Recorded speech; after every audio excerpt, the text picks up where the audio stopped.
This section is about something called piecewise functions as well as continuity. And so the first thing we need to do is look at what exactly is a piece function.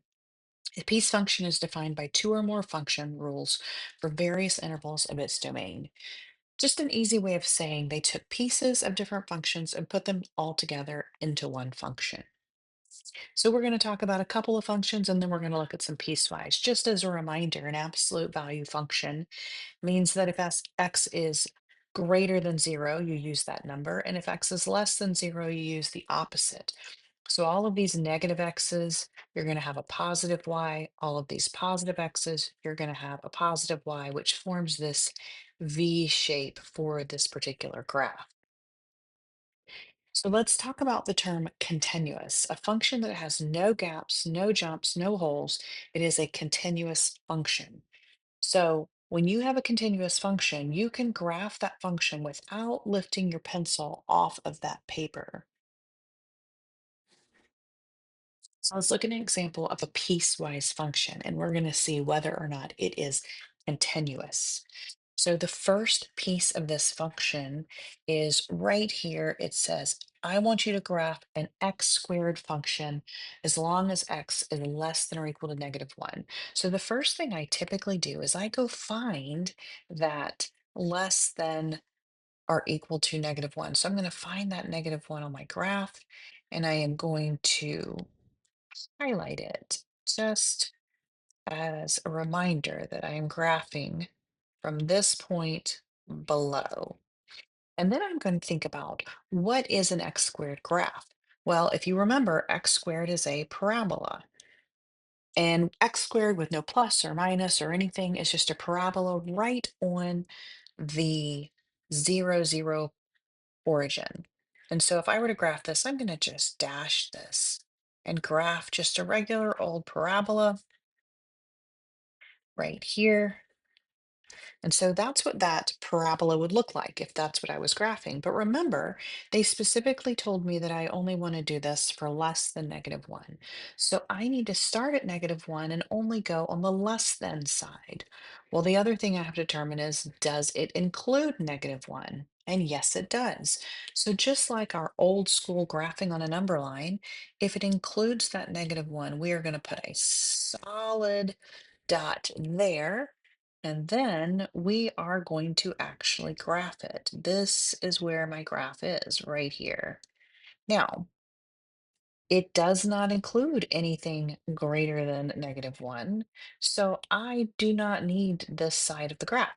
I only need that side, but that's where that piece came from right there. Let's look at the next piece. So the next piece is an absolute value function, just like we looked at a minute ago. But on this one, we are going from -1 to +2. So if I were to graph an absolute value function here, it would look like this. This would be my absolute value function. However, it specifically said that it wants me to start at -1 and go until I get to 2. And so I'm going to once again highlight right here at that -2. I mean, excuse me, at that +2. And I'm going to say, well, I only want from -1 to 2. Now, in this case, it doesn't include -1, but I've already included -1 on my graph. So I can leave that dot there because it was included in the first piece. And I can say, well, now I only want from here until I get to that 2. And once again, I'm going to say, well, does it include 2? Yes, it does. It is or equal to.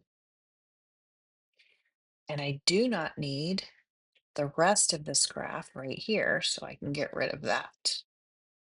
That's the second piece. And now I'm going to look at my third piece.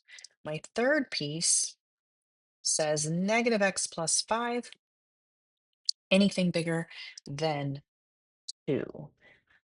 Now, if you remember, -x plus 5 is just a line. It's just a line graph. However, this particular line graph has a negative slope, so we're going to have to remember those pieces. Remember, we start at 5. That's my y-intercept.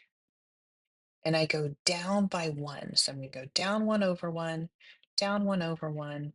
This is what my graph would look like for a line. So if I were to just graph this line, it would look like this, right? That's my negative x plus 5 line. However, once again, this only wants me to graph greater than or equal to 2. Now, I do have 2 right here. However, this linear graph crosses right here at 2, and it doesn't include it because it's just greater than. So I need to do an open circle there, and everything greater than is what's actually part of my graph. So this graph is going to go this direction for this piece. And those other pieces of that linear graph I no longer need. So this is the graph of my piecewise function. Now let's talk about whether it's continuous. Well, it's continuous here. It's continuous up to this point, but I could not have just taken my finger and gone along this graph and stayed. Right here, I have a problem. If I were riding a roller coaster, this would be an issue here. So this whole graph is not continuous. And we'll talk about pieces of continuity. And this piece could be continuous, but this is not continuous right here. But overall, this graph is not continuous because of this jump. And so piecewise function are very often discontinuous, but not always. You just graph them a piece at a time. This piece was a parabola. This piece was absolute value. This piece was a line. So what I'd like you to do is I'd like you to pause the video and I want you to try to graph this piecewise function. And then once you have tried it, start the video back. You'll see the answer on the screen.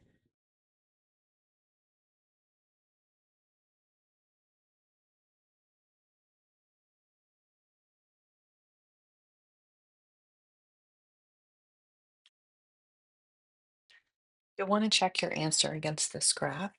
The first one looks like a line, but it's actually absolute value. Had I gone all the way down here, you would have seen that. So we have this piece less than or equal to -2, closed circle here. We have a negative slope graph, just a linear graph from 2 to 3. It did not include either endpoint, so open circle there. And then we have a positive slope graph, x minus 4. If I plugged in that 3, I would get to -1 here and then choose another point. You'll notice that the ends have those arrows indicating that it is continuous on from that point. And if you have trouble, you can just plug a point in. So you can plug in this -2. That would give you a +2. Plug in a number over here and you can see it. Plug in your endpoints and you can see where those would be. -2 right here. So we get your 5, -2 plus 3 is 5. Plug in a 3, -3 plus 3 is 0. So you can see those 2 points would be the endpoints there. And then again, you can plug the 3 in here. 3 minus 4 is -1, and you can keep going from there. But you can also see that this is not a continuous graph. It's just 3 pieces. They do not connect.